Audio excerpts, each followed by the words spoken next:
RTC బస్సుల్లో మహిళలకు ఉచిత ప్రయాణం పథకాన్ని వీలైనంత త్వరలో ప్రారంభించేందుకు ప్రభుత్వం యాక్షన్ ప్లాన్ సిద్ధం చేసింది. ఎటువంటి ఆటంకాలు రాకుండా పథకాన్ని సమర్థంగా అమలు కోసం ఆర్టీసీ అధికారులు రంగం సిద్ధం చేసుకుంటున్నారు.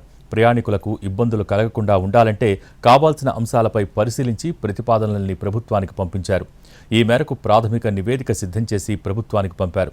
రద్దీ విపరీతంగా పెరగనున్న దృష్ట్యా ఆర్టీసీలో ప్రస్తుతం ఉన్న బస్సులు సరిపోవని మరో 2000 బస్సులు కావాలని ప్రభుత్వాన్ని ఆర్టీసీ కోరింది.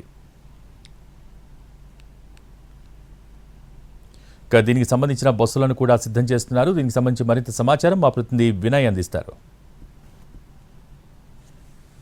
కూటమి ప్రభుత్వం సూపర్ 6 హామీల్లో కీలక హామీ మహిళలకు ఉచిత బస్సు ప్రయాణం. దీన్ని వీళ్ళన్న త్వరగా ట్రాక్లోకి తీసుకొచ్చేందుకు కూటమి ప్రభుత్వం అన్ని ప్రయత్నాలు చేస్తూ ఉంది. దీన్ని వేగవంతం కూడా చేసింది. మనం ఆ విజువల్లో చూసుకోవచ్చు. ఏదైతే ఈ మహిళలకు ఉచిత బస్సు ప్రయాణం అన్నది స్టార్ట్ చేస్తే కొత్తగా అదనంగా బస్సులు కావాల్సి వస్తుంది. దాదాపు 2000 బస్సులు కావాల్సి వస్తుందని చెప్పి కూడా ఇప్పటికే అధికారులు ఒక నివేదిక ఇచ్చిన నేపథ్యంలో దానికి సంబంధించిన బస్సులన్నీ కూడా ఇక్కడ ఈ గ్యారేజ్లో సిద్ధం చేస్తున్న పరిస్థితి మనం చూస్తూ ఉన్నాం. ఎందుకంటే వీళ్ళని త్వరగా ఆ సూపర్ 6 హామీలన్నీ కూడా ప్రభుత్వం ఇప్పటికే ఒక్కొక్కటి కూడా అమలు చేస్తూ వస్తూ ఉంది. దాంట్లో భాగంగానే మహిళలకు ఉచిత బస్సు ప్రయాణం అనేది వీలైనంత త్వరగా ఆ ట్రాక్లోకి తీసుకురావాలని చెప్పి భావిస్తూ ఉంది. దాంట్లో భాగంగానే కొత్త సంవత్సరం పూట మహిళలకు ఆ గుడ్ న్యూస్ చెప్పాలని ప్రభుత్వం భావిస్తూ ఉంది. ఇప్పటికే మినిస్టర్స్ కమిటీ కూడా ఏర్పాటు చేశారు. దానికి సంబంధించి పక్క రాష్ట్రాల్లో ఈ మహిళల ఉచిత బస్సు ప్రయాణం ఏ విధంగా ఇంప్లిమెంట్ వస్తుంది, దాని అడ్డంకులు ఎటువంటి ఏం లేకుండా కూడా ఎలా ముందుకు తీసుకెళ్లాలని దానిపైన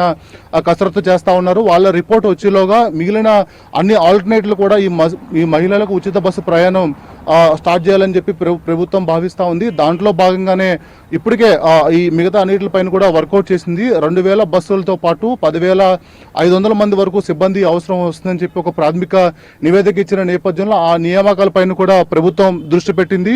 మొత్తం మీద అటు ఆ డ్రైవర్లతో పాటు కండక్టర్లు, మెకానికల్ వాళ్ళందరూ కూడా కావాలని చెప్పి ఇప్పటికే నివేదిక వచ్చిన నేపథ్యంలో వాటిపైన కూడా దృష్టి పెట్టింది. మరోవైపు ఇప్పుడున్న బస్సులకి అదనంగా ఇంకొక 2000 బస్సులు కావాలని చెప్పి కూడా ఈ మహిళల ఉచిత బస్సు ప్రయాణం అమలైతే చెప్పిన నేపథ్యంలో వాటిపైన కూడా పూర్తి స్థాయిలో కూటమి ప్రభుత్వం దృష్టి పెట్టింది. దాంట్లో భాగంగానే గ్యారేజ్ లో బస్సులన్నీ కూడా రెడీ అవుతున్న విజువల్స్ కూడా మనం చూడొచ్చు. వీలైనంత త్వరగా దీన్ని ట్రాక్ ఎక్కించాలని చెప్పి కూడా ప్రభుత్వం భావిస్తూ ఉంది. దాంట్లో భాగంగానే సూపర్ 6 లో ఇచ్చిన హామీలన్నీ కూడా ప్రభుత్వం ఒక్కొక్కటి కూడా అమలు పరుస్తూ ఉంది. దాంట్లో భాగంగానే ఇది మహిళలకు ఉచిత బస్సు ప్రయాణం అనేది కూడా కీలక పథకం కనుక దాన్ని వీళ్ళని త్వరగా ట్రాక్ లోకి తీసుకురావాలని భావిస్తూ ఉంది. మరోవైపు మహిళలందరూ కూడా ఎప్పుడెప్పుడు ఈ పథకాన్ని అమలు పరుస్తారు, ఎప్పుడు ఈ మహిళలకు ఉచిత బస్సు ప్రయాణం మనం ఉపయోగించుకోవాలని ఆలోచిస్తున్న నేపథ్యంలో ఇప్పటికే 6 నెలలు దాటి వస్తున్న నేపథ్యంలో వీళ్ళని త్వరగా దీన్ని ఇంప్లిమెంట్ చేయాలని చెప్పి కూటమి ప్రభుత్వం భావిస్తూ ఉంది. దాంట్లో భాగంగా ఇప్పటికే మినిస్టర్స్ కమిటీ ఏర్పాటు చేసింది. పక్క రాష్ట్రాలు అంటే తెలంగాణ, కర్ణాటకలో ఏ విధంగా